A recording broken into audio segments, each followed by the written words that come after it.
No Matthews, no problem for the Maple Leafs as they knock off Nashville. Welcome into Rinkwide Toronto, sponsored by Bodog. Free casino games and sports odds. It is time to play at bodog.net. It's Rob Wong, joined alongside by David Alter. Comes to us from Scotiabank Arena. Maple Leafs edging the Nashville Predators 2-1, thanks to a late third period power play goal by Mitch Marner. This was a goaltending duel, to say the least. Matt Murray with 31 saves, UC Saros on the other end with 33 saves. The feelings on the goaltending, Dave, definitely have shifted back the other way with the recent performances of Murray and Samsonov. Definitely a lot less panic and people wondering, what is going to happen with the goaltending. I'm sure it will probably go back the other way at some point, as the position tends to do. But, overall, this one felt like a sleepy January game, to say the least. Yeah, it was. In fact, that's why we put out to the listeners, I wanted a number out of 10 for that second period, because that second period was dreadful. Like, it was tough hockey to watch. And that's not what you typically say about the Toronto Maple Leafs, right? Like, there were some opportunities. Let's not throw everything under the bus here. The goaltenders, they were just the story of this game. Sure, Mitch Marner gets the winner late. Power play finally converts. But UC Saros, who had I don't remember what it was, 60-plus save performance coming off going into this one. I think it was like 67 or something. Yeah, it was something crazy. Shortest guy in the league, yet can still get the saves going that way. Shortest guy in terms of goaltending, but probably just goaltending, of course. At 5'11", I think he's the only under 6 foot goalie in the NHL. So you've got that, and then Matt Murray haunting the Predators like it's the 2017 Stanley Cup Finals. So just coming back there and making it look like the Matt Murray of old. And a lot of what the Leafs wanted to see in a goaltender like that, to be sharp. And I think that to me, the story was Matt Murray in this game, no question. I mean, Saros as well. He's the reason why the game was super close and tight that way. But Murray set the tone early with some crazy saves, especially one which we'll talk about a bit later on, and then that it just became a defensive game at that point, where the Leafs, with all their adjustments that they've had to make, had some mistakes, but their goaltending was a big part of why they came out with the 2 points. Yeah, and there was a lot of big-time saves, as you mentioned, the desperation one, which we'll get to early, that he had to make very early in this one, but the Maple Leafs turned the puck over a bunch in their own end, and Nashville had some grade A chances that Murray was able to turn aside. The big penalty kill as well in the third period, where he had to make some tough stops, got some help from guys like Justin Hall. There was, a picture that I know circulating online right now of, in that third period where there's 4 Maple Leafs in the crease. Yeah. Everybody's trying to block the shot and cover the puck for Matt Murray. So the defense definitely stepped up for him tonight. But just a really strong performance by the Maple Leafs goalie. Let's hear from the head coach, Sheldon Keefe, who said that they do not win this game without Murray's performance. For me, he's full marks tonight. He's played a lot of good hockey for us this season, but that, try to think back maybe in Dallas, or I'm sure there's a few others that I may have forgotten, but I'm not sure there's ever been a game where I've left seeing the goaltender won us the game. And there's a lot of ways you could say that here tonight.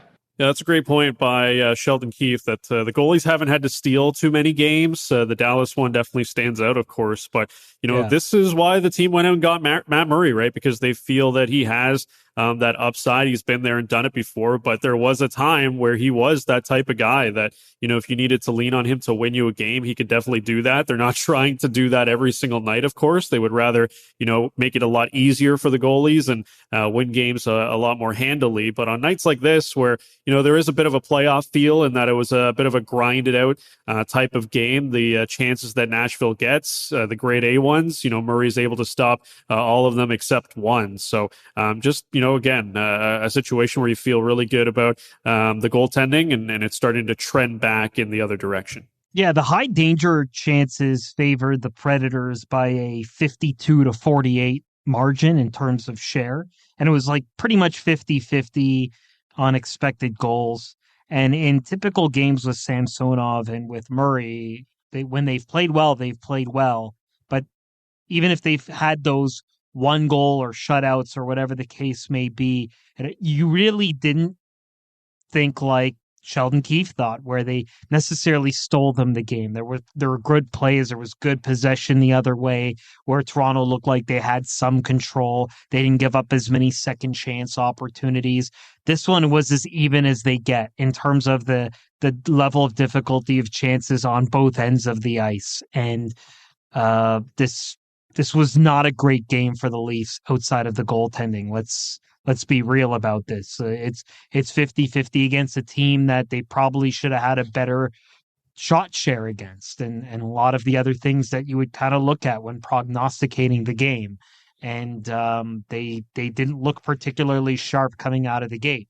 So Matt Murray coming out off another start before. It's a kind of a back-to-back situation where he's not back-to-back, but he's getting consecutive starts and is very sharp, and is now trending up to where they want him to be between now and the postseason, where if they do go 1A, 1B, and then you have to decide who's your guy going in, these are the kind of performances that they might look to where, the goaltending really had to be the difference. Something that they've always been missing in the playoffs, where you haven't been able to take, in the last 5 or 6 years, you haven't been able to isolate a goalie game and be like, that goalie won us game 3, or that goalie won us game 5. That doesn't happen with the Maple Leafs over the last few years. So this is a good template for why, if they have to make a decision between now and then, both guys are healthy, both guys are trending up, why they may pick Matt Murray for the start of the playoffs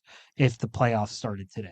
Yeah, I think I've always felt that way. I think that, they got him for a reason. And as we mentioned, the Stanley Cup pedigree. So I don't think anyone would be surprised if Matt Murray is starting game 1 if the playoffs were to not only start today, but, come the playoffs and both of the goalies are healthy. But let's talk about that desperation save that Matt Murray had to make early on in the first period. I believe it was on Tanner Jeannot, if I remember correctly. And it was your classic, snow angel type save. Murray had to go to post and kind of just throw his body out there. But this is what the goalie had to say about that save early on in the first. Yeah, that was a bit of a crazy play. I just kind of got spun around. There was some contact after the first shot and kind of spun me around. So I was looking over my shoulder and saw the guy made a pass down to the back door. So I knew I just had to kind of get something over there. So I just kind of spun. Tried to get something there. Yeah, and he got a lot of the puck, was able to keep it out of the net, and who knows what this game is if that puck goes in the net. But I felt like I was watching Dominik Hasek. It was kind of, that type of just, not even like gracefully. It was just sort of like, I got to get over there, so I'm just going to chuck my body in that direction and see what happens. Yeah, I mean, it's a throwback to the old school, and, the part of me loves that part of goaltending when the mechanics are such that they get so out of position that they really have nothing else to do but get desperate on a chance. And they know that they're pretty much effed in that situation. So it's really just throw some limb or something in the direction of the shooter and hope it hits you.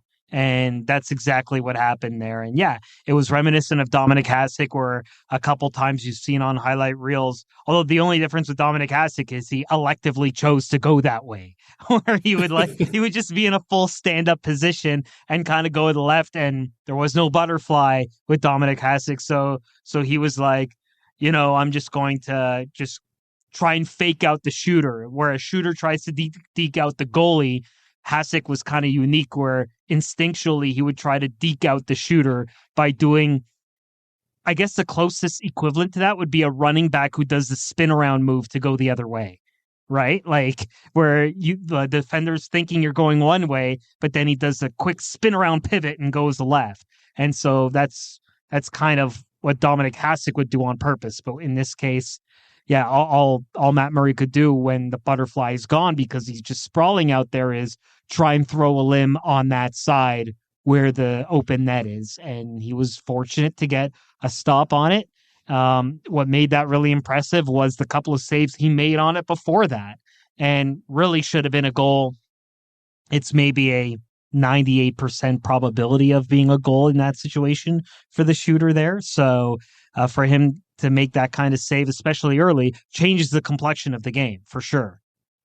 Yeah, and there was almost another incredible desperation save later in the game. I mean, Mitch Marner scores on UC Soros, but he dives across and almost got to it. I mean, that would have been just an all-timer, maybe the save of the season if he got that. But just incredible goaltending from both netminders in this one tonight. And if Matt Murray wasn't the story of this game, I think William Nylander might be the guy. Dave, I know he didn't score in this one, had 2 assists, 4 shots on goal, led the team at 5-on-5 with 69 expected goals for percentage, shots 23-10 in his favor when he was on the ice tonight at 5-on-5. And without Austin Matthews in this one, it was Nylander centering that line early with Engvall and Bunting, and eventually Alex Kerfoot got moved up there. But, it's just kind of a microcosm of Nylander's season this year, where whether it's Matthews on his line, whether it's Tavares on his line, whether it's Bunting and Engvall on his line, this guy has just been so incredibly dominant on most nights and has been so consistent every single game, it feels like. Yeah, he's certainly trending upward from a defensive standpoint, yet still continuing to contribute offensively. And I was curious to see how this would go. He did struggle on the face-offs, which I guess you could expect if you're he would normally take draws, but I guess not to this kind of frequency and all over the place like he did, which is why I guess they kind of moved away from that a little bit. But outside of that, I thought William Nylander did a good job. There were a couple times where it looked like he was kind of caught a little too high when he's got to be low, because by playing center, he's playing F3. He's got to be the last guy that leaves the zone, and sometimes he was the first guy to leave the zone, and that's pure winger. That's not what they have him out there to do. So there was a little bit of mixing up there. I thought they did a good job of insulating at times. Sometimes there were times where they loaded up the line. They took the other core 3 guys and made that a line with Tavares moving up there at times too. And so that kind of helped things. But apart from that, the underlying numbers don't lie. He generated more than he gave up on the other side, and that line was not a liability. And that is the best thing you can ask for in terms of trust. The Leafs have always had known that Nylander's had the ability. They love his offensive upside. They love everything like that. There was always points in a season, though, where there would be defensive lapses and he would have the whip cracked on him. And that has not happened. And they're continuing to add more responsibility. And this game was good. You can only improve on it. We'll see what happens with Austin Matthews, because ideally they would like to have him back and move William Nylander back to where he was. But at least now they can have some comfort that Nylander has a couple of games at center. This one and a very brief, small period of time with the Anaheim Ducks back in late October on the third line where he played center. And they have a little bit of a template where they can build on that should they need him in those spots for other adjustments that they may make down the road. Yeah, it's not ideal, of course, to have William Nylander playing at the center position. He's been there periodically when they've needed him. I think, the one, I don't know why, it always stands out to me, but I think it was the playoffs maybe 3 or 4 years ago when you had a third line of William Nylander, Patrick Marleau, and goodness, I can't remember who the third guy was on that line. Was it Connor Brown? It was like it was the season where Nylander held out, came back midway through the season and just couldn't find his groove, and they put him on a third line with Patrick Marleau and someone else. But that always stands out to me for some random reason. But yeah, long term, he's not a centerman. He's working pretty well on the wing this season with Austin Matthews, who we'll get to as well with regards to the injury. But Mitch Marner, another guy that stepped up tonight, and better late than never with the goal to win it. Marner's goal tying Darryl Sittler now for the longest home point streak at 18 straight games. So Mitch Marner continues to rewrite the record books, if you will. He credited John Tavares and William Nylander for setting him up. A bit of a disaster to start, but then I saw kind of the guy down low with no stick. Tried to talk to Johnny that he had no stick, went to him. He made a great play around the net to Willie and kind of collapsed everyone, and Willie just made a great play down to me. And in that moment, I'm just trying not to get that block to get that save to be on a highlight reel, just trying to put it in the net, and luckily enough was able to. Yeah, it was a pretty beautiful play by John Tavares to William Nylander, who then fakes the sort of shot, looks away, and gives it to Marner, who, as I mentioned, almost had it saved by UC Saros, a diving UC Saros, but was able to put it into the back of the net, and just continues to rewrite the record books here, Dave. Like, I didn't even know that this was something that was on the horizon for Marner, and he left it till the final minute or so of this game to tie Daryl Sittler, but just kind of goes to show the amazing season that he's had with that great point streak. He's got this home point streak going. He's got the all-star nod. I think with the way guys like Connor McDavid and Jack Hughes are going right now, he's definitely fallen off the Hart Trophy conversation that was going on earlier this year while he was on that point streak. But if he's not the MVP this year, he's probably at worst number 2. Yeah, I don't know. It's tough. Like, I would have put him up higher. It's the point streak definitely got him right up there, right? But then when you bring everything back down, all from a point standpoint, they're all right around there now. Like, Tavares gets his 20th goal this season. Matthews has 20 goals.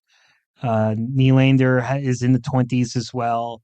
Like, they're all kind of bunched up there, which doesn't make a great league-wide case for someone like Marner, despite all the other good things that he's done. If anything, I really think he should get the Selke this year, just because, like, there's no better definition of a defensive forward than a forward who also plays defense at times in certain roles and has been really good in that regard. And so, yeah, probably the heart's not there. There's just so many talented guys now. If he would have obliterated this record, maybe, like if he would have got to close to Wayne Gretzky's, then there would certainly be something we would still be talking about and not letting up, and that chatter would get louder and louder and louder. But it's tough now just because you look around the league and, yeah, Marner's been consistent, but the support system has been so good, and you look at it statistically that they're all kind of around there. And certainly what gave Marner the edge for the All-Star nod was that league-wide record. It got the league's attention. And so it's going to be interesting now. It's the second half of the year. This was not the best game for the Maple Leafs from a 5-on-5 standpoint.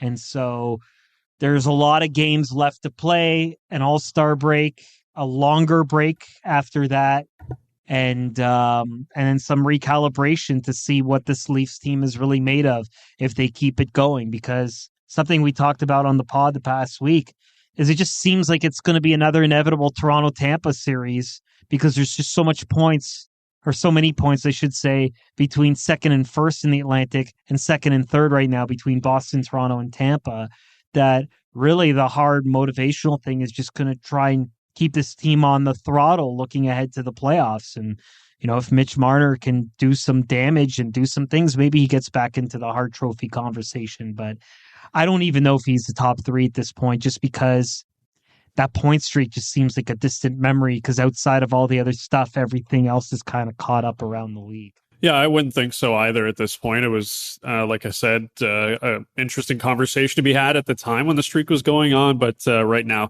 there's just a lot of guys that have really taken off. And McDavid and Hughes are the 2 guys that stand out for me. But the power play goal for Mitch Marner, better late than never. But, there were some struggles tonight on the man advantage, Dave. I know the Leafs have, been trying the 5-forward thing. They've put Morgan Rielly back there. And tonight they're without Austin Matthews on the power play, which is a massive, massive piece to it. Of course, the trigger man a lot of the times on the PP. John Tavares says the team had to make do without their star centerman. Yeah, I mean, obviously we want Poppy out there. So, we've had games in the past without him. Obviously, first one this year. Always, a significant loss, but I think the group did a really good job of adjusting and, our depth showing and obviously power play wise, such a threat. So, whether he's putting them in the net or he draws a lot of coverage, obviously tinkers things a little bit, and we just seem to be a little bit off and fighting pucks a little bit. And obviously their penalty kill's been going really good too. So, but sooner the back, the better. Yeah, it's sort of catch-22 with Austin Matthews not there, Dave, because on the one hand, he would be drawing a lot of attention, as Tavares mentioned. He can score a lot of goals, but when you don't have him on the ice, then maybe there is a little bit more of an opportunity where the opposing team isn't shading to one side, take him away. I thought Nashville did a really good job tonight of just taking the time and space away from guys like Nylander and Marner, and in the end, they were able to crack that code. But I thought the entries tonight struggled a bit. There just wasn't as much flow, and maybe it's because this unit hasn't been together all that much. Usually, Austin Matthews is out there. It all depends on how long he's going to be out, of course. But it's just good, I guess, that these guys at least got some time on the ice tonight to try to figure that out if this ends up being sort of a longer thing for Austin Matthews. Yeah. So on that power play after the game, Keefe also added, quote, "Yeah, it was ugly, but it won us the game in the end," obviously alluding to Mitch Marner's goal at the end. So the coach is going to keep his mouth shut. And that was like the mic drop of the end of the news conference, because it was true. It's a teachable moment that they're going to have to kind of look at. But yeah, apart from that goal, the power play looked a little discombobulated. It was a couple of different looks that they did practice yesterday, but outside of that, it's not ideal.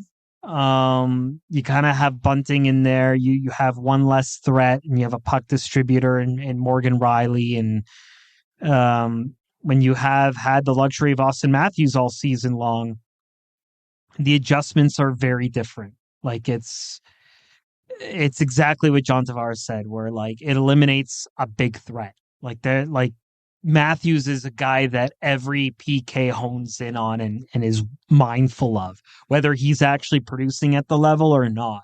And so when you take that out of the equation, you see what you saw on the power play there. And then, you had a little bit of a different look there on that second PP unit there with the two defensemen in Rasmus Sandin and Connor Timmins and some of the other usual cast of characters. So they're going to have to get this thing going. As far as Austin Matthews goes, don't know how long he might be out. He did take part in a full optional skate. He was doing a lot of extra work in skating. So if it was serious, he wouldn't even be out on the ice doing that. So that's the good news. We've talked about this on the podcast before in alluding to Matthews' struggles. It just seemed like he just wasn't himself at times in certain games, and he's not the type to make excuses for himself. But for something that's been bothering him for, quote, a while, as Sheldon Keefe said, it explains a lot. Like he just has not, he's had a great year, but it's been a bit of a down year by Austin Matthews standards, which just speaks to the level of what the reigning MVP has played like. So whether it's just this game or the one against Detroit tomorrow or even the whole week, whatever it takes, they have a lot of time. And like I alluded to in the last thing I just talked about, there's not a lot of room to move up in where they are playoff position-wise right now. Boston's so far ahead, and they've got a pretty substantial lead on Tampa in that Atlantic division. Take it easy with Austin Matthews. Make sure he's fully healthy. Don't let him play through things between now and April, because that does not make a lot of sense. You want to have your best guys ramping up and not feeling like they're battered and bruised. And so it'll be interesting to see how they handle the Austin Matthews situation here. And it's an interesting one because, like you said, he did take part in an optional skate. And I think just seeing some of the tweets from the local media, I think people thought, oh, okay, he's on the ice, shooting pucks, skating around. Maybe he will play tonight. And then shortly after, it's like, Austin Matthews will not play tonight. And it's like, okay, that's kind of odd that he was out there. So on the one hand, it's not as if he can't play. He clearly can, or at least to some extent, even though this has been something that's been bugging him. But it is kind of interesting that, now is the time that they decided, what, let's give him a break. Could be because it's Nashville. They're not great. Could be that it's Detroit, that he doesn't play again tomorrow because it's a situation where the Red Wings aren't particularly good. And maybe you bring him back in that, pivotal game against Boston. Pivotal in the sense that, you're still trying to chase them down. There's still a lot of runway left, even though they do have this big points advantage and they have some games in hand. But, we've discussed it before as well on this Yeah, the big measuring stick game as always, but we've mentioned this before on the pod too, is, will we ever get to a point where there is, a bit of a load management type of thing going on in the NHL where, teams sit guys just to make sure that, they get rest throughout the season? Because as we know, hockey players love to play every single night. Guys play through ailments all the time. The playoffs are a different animal, of course, but, when you've got a star player like Austin Matthews, who historically has dealt with injuries and hasn't always played a full season, a full campaign, and has been banged up heading into the playoffs at times,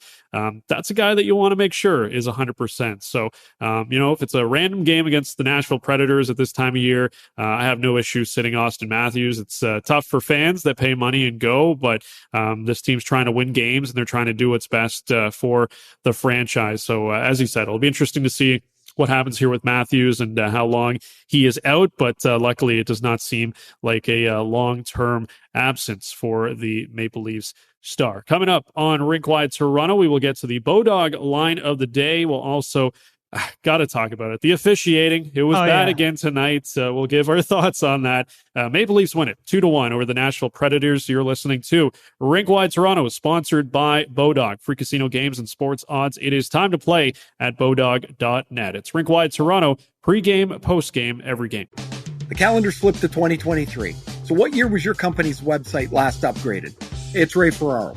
Right now, my friends at North Beach, along with their partners at Craft Growth, are offering small business owners and entrepreneurs a free website digital audit, so you can find out exactly how your website really stacks up against the competition. Your online presence has never been more important, so visit craftgrowth.net and get your free digital audit. That's craftgrowth.net.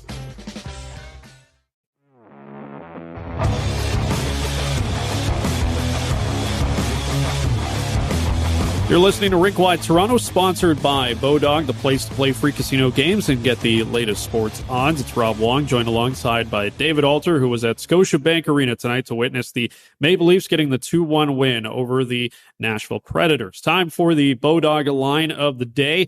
The total in this one coming into it was 6. There wasn't much offense in this one, so if you took the under, you definitely came away a happy better this evening, as Philip Forsberg, John Tavares, and Mitch Marner were the only ones to score a goal. But maybe there were some people in the stands tonight watching at home, Dave, that thought, maybe Bobby McMahon might get a goal in his first career NHL game. He played just over 11 minutes tonight, did have no points, no shots on goal, a couple of shots missed the net, but I thought he was pretty impressive, and he kind of lived up to what I think a lot of people that have watched the Marlies and watched him for the last few years have talked about. A guy that can play with speed, a guy that can get in on the forecheck, showed a little bit of playmaking ability as well. I mean, for 11 minutes in your NHL debut, did definitely not look like a guy that was out of place or nervous. Maybe he was nervous, but he definitely didn't show it. Yeah, I thought he was all right in that spot. That's a pretty tough position to make your debut in. Usually when you're a forward like that,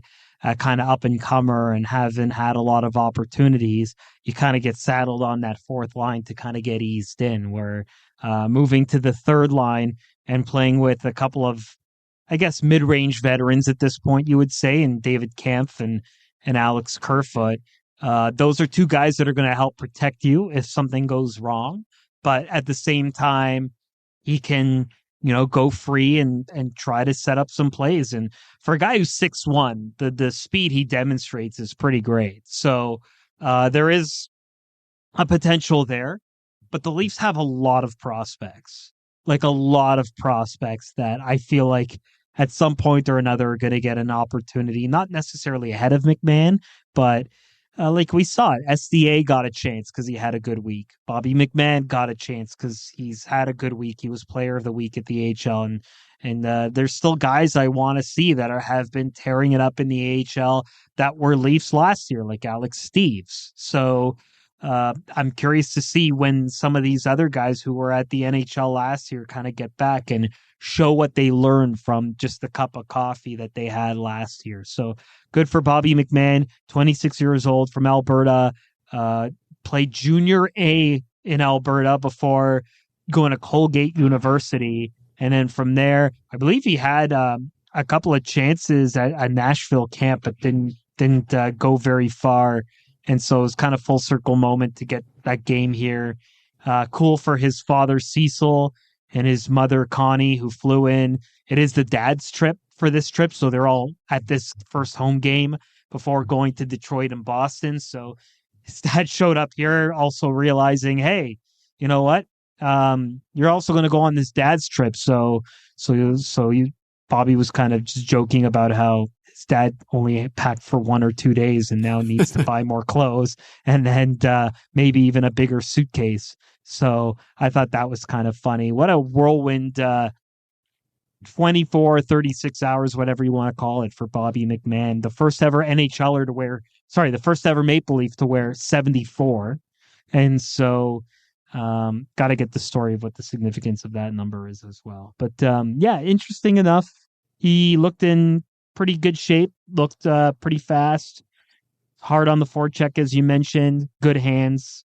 There is some stuff I did want to see. I want to see more going on the inside, but it is NHL level players, so he's probably worried about getting exposed, so he was a little conservative there. But all in all, I thought he had a pretty good first game, and it'll be interesting to see if he gets back in the lineup tomorrow and builds off that if Austin Matthews doesn't play. Yeah, I thought it was a bit of a tough spot for him, like you mentioned, matched up against Roman Josi a bunch. They were on the ice together. So, making your NHL debut against a guy who, is one of the best defensemen in the NHL can be difficult. But, he's got some skills, showed a little something. And, I think, as you mentioned, there's, a bunch of guys that have come up from the Marlies the last couple of years, this year especially. I mean, you got Semyon Dargachintsev. You've got Pontus Holmberg, who has become a regular. Joey Anderson, I thought, showed pretty well in his minutes that he was up with the team. So you're looking for depth and you're looking for guys to contribute that can step in when you need them. And the Maple Leafs seem to have a ton of guys. Unfortunately, they're all in the bottom six. It'd be nice if they could have someone that can come up and impact the top six. And maybe Nick Robertson was supposed to be that guy, and he's obviously still working his way back from that shoulder injury. But still a lot of nice stories that have come up from the Marlies this year. And you talked about the number 74. I mean, that's a great move. Like, if I'm ever going to, wear a number with a storied franchise, I'm going to pick a number that no one's ever worn because, when they look up in the record books and see who's worn what number, you're the only guy. So you don't have to compete with, the likes of Hall of Famers or, people that have gone to numerous All-Star games. Like, you're the only dude to say that you ever wore it. Like, I think that's a pretty cool little trivia thing that you can put on yourself. He wore number 9 with Colgate, so I don't know what happened. Because he was wearing 74 with the Marlies too, and usually what a lot of what you see typically is guys who wear a number with the Marlies don't necessarily wear the same number in the training camp and what they wear with the big clubs. So that'll be a story we'll have to get. And 9 is available on the Leafs, so yeah, I don't know. I don't know if there's a significance to 9 or 74 or what have you. Sounds like you got to get to the bottom of this. Sounds like maybe tomorrow you got to ask Bobby McMahon what is up with this. Colgate, big rival of Crest. I feel like I had to throw that dad joke out there. All right, let's spend a few minutes or maybe many minutes here talking about the officiating, which was not particularly good tonight. Some missed calls, a call that almost went missed, but if it were not for maybe video replay on the jumbotron and Morgan Riley voicing his displeasure and bleeding from the nose, the Maple Leafs probably don't get that 4-minute power play to end it. But there was a Nino Niederreiter collision on David Kampf, a blindside hit. It was accidental, but a blindside hit nonetheless that should have been interference and maybe a little bit more. But the officiating tonight just was not great. And I hate to harp on it every single time because it's not easy. Like, I totally understand that. It's a fast game. But when there's, 2 referees on the ice and there's calls like this that are pretty obvious, I think it's a bad look on the league and it's a bad look on officiating because it's not supposed to be the ones that are obvious that you miss. It's supposed to be the ones that are difficult or that, kind of go by that, are very, that are difficult to get that, you can kind of understand where they're coming from. But when a referee is watching Morgan Riley take a stick in the face, ice and doesn't make the call, I don't care if it's a 1-1 game with, 5 minutes left in the third period. That's a penalty, and you have to make that call. Yeah, and you know what that comes down to, Rob? I hate to say it, and it's just the stigma of hockey, is it's game management. It's tied 1-1. It's a third period, and it's the old adage of putting the whistles in the pockets, and when you start doing that, you kind of let the rope go to the point where it's like, what's the line here? And then it looked like there was no line when Morgan Riley got high sticked. Like it's bad. And the other thing we talked about too is that this has been a crazy year for turnover, where there's a lot of new officials this year. And so while you want to give them the benefit of the doubt, we have reached the official midway point of the season now. Like it's not like preseason anymore. Like you kind of have to have a template, and guys have to know what's expected. And so when you're having things like that aren't getting called, and it takes crowd pressure and showing the screen and doing all that stuff before you finally get a call right, that's a bad look. What that tells you is maybe, and look, I've been saying it for years, maybe you need to start having an official upstairs. Like maybe the game is too fast. Guys are getting bigger, faster, stronger. Officials aren't necessarily at that same level. That maybe you need someone up top that can just kind of chime in, similar to like a fourth official in soccer that's just kind of on the sidelines there, right? Like away from the field of play, that can kind of just chime in and communicate things. Like I don't see anything wrong with that. It's not traditional, and for that reason, people might have traditionalists might hate that, but it's about getting it right and also not ruining the flow of the game. And I don't think you can argue that the flow of the game is going great when a lot of these calls are getting missed and it's just getting nasty and dangerous out there. And then they had a potential to lose complete control of this game with how nasty it was starting to get. But at least they got that double minor in there, and that kind of cooled things down, and the right call was made at the very end. But the one on Kampf, which was blatant interference, I don't know how that doesn't get called. And they conferenced about it and still didn't call it. Yeah, and like I'm trying to think of a comparable for like NHL officiating or the game style, because it is very free flowing, and it's not a game where, that's if there's a bunch of whistles, like it's too entertaining. It's kind of similar to basketball in that, it is free flowing. Guys foul each other all the time. There's stoppages, the ball goes out of bounds or what have you. But a lot of times, they still make the call in the NBA, even in the latter stages, right? Like how often do we see guys drive to the bucket with, 5 seconds on the clock and draw a foul? It's not always automatic that the referees are going to put the whistles away. And if there's any sort of contact, they're never going to call it.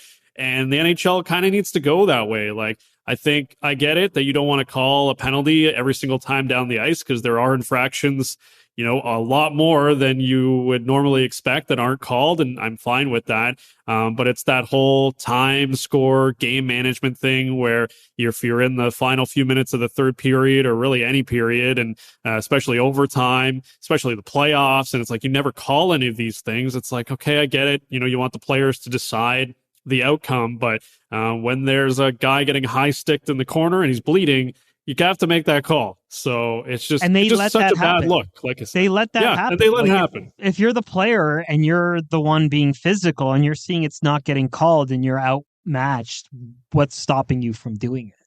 When you see that none of the stuff's getting called, you're going to take free will on a guy. Like it's just human nature. If you can take any competitive edge, and that's what you're reading in the game, that's what you're going to do. But then the line gets crossed and things get out of hand. And so where do you go? And this has been a huge problem. And that's why the only thing I could think of that would be the equivalent of is soccer, but without the same amount of disruption where, they do have VAR for penalties, right? Like if a blatant thing is missed, an official from whatever can call down and be like, we're checking something, hang on. And I know they don't want to put too much video review and delay things like that, but at some point or another, like that Niederreiter hit on Kampf is a classic example of where an official from up top could have seen that and been like, that's a clear penalty, you have to call that. especially when the guy has to go to the quiet room right after. So, yeah, it's, I don't know. Like, things like that shouldn't get missed. Other ones that are kind of ticky-tacky, I get it.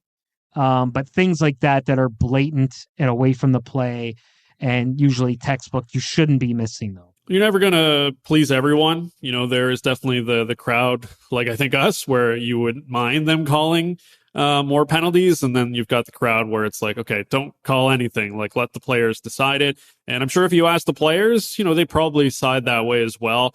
But, you know, I think they just want the obvious ones called, as we said, right? You know, Morgan Riley's probably fine with some physicality, but when he's getting a stick in the face, he would like that called, and he would probably, you know, want it to understand it if it went the other way, too, regardless of the game and the situation. But luckily, the Maple Leafs come out on the good end of the penalty differential tonight and get that late power play goal by Mitch Marner. The next Rink-Wide Toronto post-game show, you will not have to wait long. It'll be on Thursday night when the Maple Leafs head off to the Motor City to take on the Detroit Red Wings on the second half of a back-to-back, which means David Alter gets to have the media meal once again in Detroit, his favorite in the league. And we will have the I'm getting there at 3 music. o'clock when they open, having like 7 or 8 courses. You're the first guy in the buffet line. Are you that guy? Like, you know, people like to make jokes about people that show up at the buffet like when it opens. I like to pace myself, and usually I'd be like just a one and done course kind of guy for these media meals. But Detroit, nothing beats Detroit. I'm going early, probably going to have to go early anyway for an avail, and just going to enjoy it. So very happy that there are 2 visits there this year, because not all the time in the division with the schedule matrix do you get to go to buildings twice on the road. And so Detroit is one of those lucky ones. All right. Well, if you want to find out what Dave eats in Detroit, you'll have to tune in to the next Rink-Wide Toronto post-game show. Make sure to like, review, and subscribe to the pod wherever you get your favorite pods. You can follow us on Twitter at RinkWideTOR, at DAlter, at RobWong34, and you can always get the podcast at RinkWideToronto.com. For David Alter and producer Aaron, I'm Rob Wong. You've been listening to Rink-Wide Toronto, sponsored by Bodog, Canada's home for casino games and sports odds, where everyone goes to play. It has been Rink-Wide Toronto, pregame, postgame, every game. Hey, it's Ray Ferraro and Darren Drager from the Ray and Drakes Hockey Podcast. Drakes, we're getting into your favorite part of the year. It's insider season. Yeah, the March 3rd trade deadline is in sight, and general managers' phones are ringing as front offices are trying to figure out what they're doing, buyers, sellers, and the storylines, Ray, and the trade rumors, they're blowing up now across the league. Yeah, we got it all covered, Drakes, along with the top hockey guests, twice weekly, here on the Ray and Drakes Hockey Podcast. Check us out everywhere you get your podcasts.